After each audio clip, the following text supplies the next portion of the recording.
Okay, today we're going to be talking about Chelsea versus Southampton. Obviously, this game coming up this weekend. News obviously coming out today that Jesse March will not be Southampton manager, even though it was reported by bloody everyone that he would be. Obviously, issues with the contract, which makes sense. You know, we stuffed up with Jones with giving him a 4-year deal or something ridiculous, then proceeded to sack him 2-3 months later.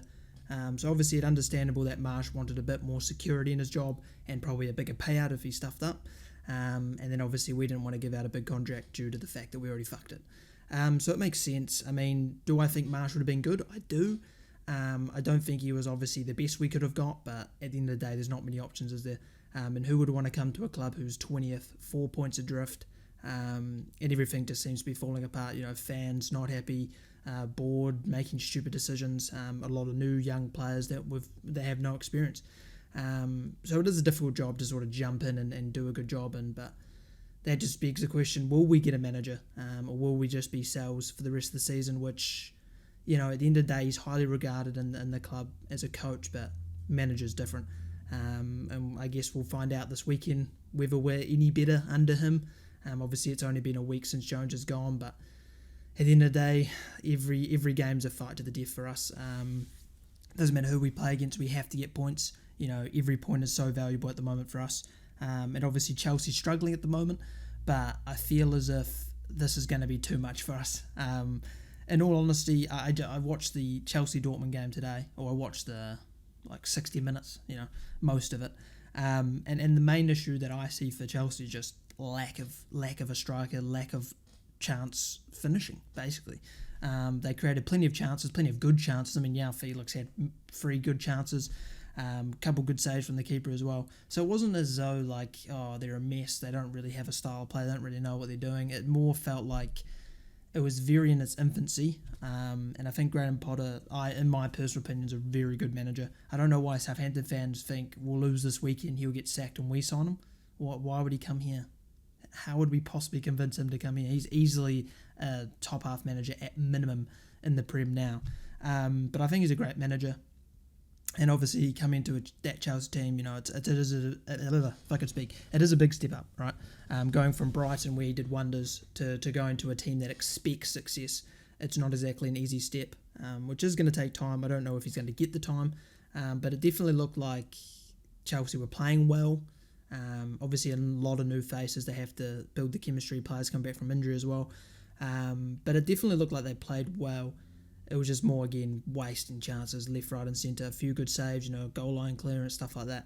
Obviously didn't help them, but it just looks like they're not taking chances. But we all know Southampton have a specialty of whenever they play a team that's either completely out of form, an example, Nottingham Forest has scored 1 away goal all season. Of course, they score against us.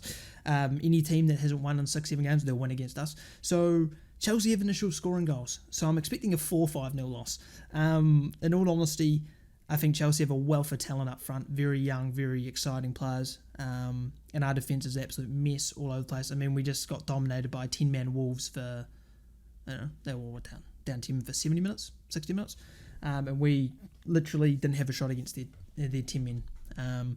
So I don't exactly feel confident, and obviously with no manager, it's a mess at the club. It's definitely going to be a difficult game, but I do think Chelsea are going to be destroying us. I think that's sort of the way I'm seeing this game going. I think their talent at front, even if it is a bit, what's the word? I can't think of the word, but it's a little bit of all over the place, you know, a bit sluggish, I guess. But I feel as if it's going to click eventually, and this may be the game it clicks, because we're all over the place and shockingly bad at defending. And they've got pure pace, pure ability on the ball. And for us, I mean, yes, we have the new man Sulemana, who definitely impressed against Wolves. There's nothing really else. I feel as if our team doesn't lack the individuals, per se, to stay in the league or to maybe even be mid-table. We just lack the structure of a tactic, really.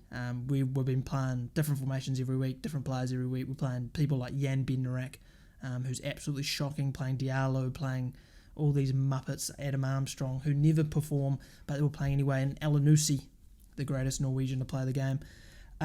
It's just a mess, and I don't think Sales is going to be able to tactically structure us in any way. all I expect from Sales is just to put the best players in the best positions. It's really that simple. Play a 4-3-3 or something similar, and just play the players that have to be playing. No Yannick Bednarik, Hopefully Kyle Walker-Peters is fit. I'm not exactly sure. But, not playing bloody Elanusi or Diallo or any of these muppets. You just got to play the best players available. And we definitely have a decent starting 11. It's just we have no structure. We have no tactics. We have no clue what we're doing. We have no style of play. So my prediction for this game is probably going to be a 4-0 Chelsea win. I don't see us really being competitive at all. I just feel like the wealth of talent that Chelsea has will just overwhelm us. Whether they need 15 big chances to score 2, then they'll create 25, so I'm definitely not confident at all, but at the end of the day, I would happily take a point. I think any Southampton fan would take a point, regardless of whether Chelsea is struggling or not. It doesn't matter. I'll take any point that's available to us at this point, because God, we need it. We need something. We need just a boost of some sort. Obviously, I think we play Leeds next after Chelsea, which is obviously a huge game. Leeds also in a relegation battle, couple wins for them, they could fly up the table, but that's sort of how it is. And I mean, we're not relegated yet, it's only 4 points. The issue I see it is that we don't have a manager. If we just had a manager who could at least boost us a little bit, get us a little bit structured, right, then we'd definitely have a chance of staying up. But without a manager who's going to structure us properly, be decently tactically sound, I guess, in some sort of way, and doesn't just chat shit in the media like the GOAT Nathan Jones, then maybe the fans could get behind him and maybe we could get some results. But at the moment, it's definitely a bit worrying. It's the first time, even though we've been lingering around relegation, the first time I really felt we actually could get relegated. So it's a bit of a scary time, actually. But yeah, 4-0 Chelsea. Expecting us to get destroyed. It's pretty simple. 4-0 spanking. I don't see us even... We'll no doubt create a chance and someone will miss it, because that's sort of how we work, but definitely be defensive errors, can't defend set pieces. I guess it depends if Caltakar plays. Hopefully he will, because obviously Nathan Jones for some reason dropped our most experienced defender when we needed points and then blamed it on being, not experienced. So that's brilliant. But yeah, so that's the video. I was kind of hoping to talk about, a new manager for Southampton for this video, but obviously Jesse March's fallen through and I don't see anyone else available. I mean, I don't see us getting Steven Gerrard, Frank Lampard or any of those guys, because at the end of the day, they haven't really proven shit in the league, have they? So it's sort of just like, I don't see us improving under them, but just sort of be the same. Obviously, if we get relegated, which I really hope we don't, then that's the real scary thought, because I don't see us bouncing straight back up. It's not championship. People can chat shit about it and say it's championship football shit and stuff. We'd lose half of our players. A lot of financial money that we do get from the Prem, media rights would be gone, and it will not be easy to come back up. So not confident for this weekend, but hopefully without Nathan Jones, maybe something can happen. Please, God, we need something. But yeah, that's the video. I'll be live doing a watch along 10 minutes before kickoff, so I think it's at 3, isn't it? So I'll be live at 2:50 if you want to join. But anyway, like, subscribe if you enjoyed. I'll see you guys next time.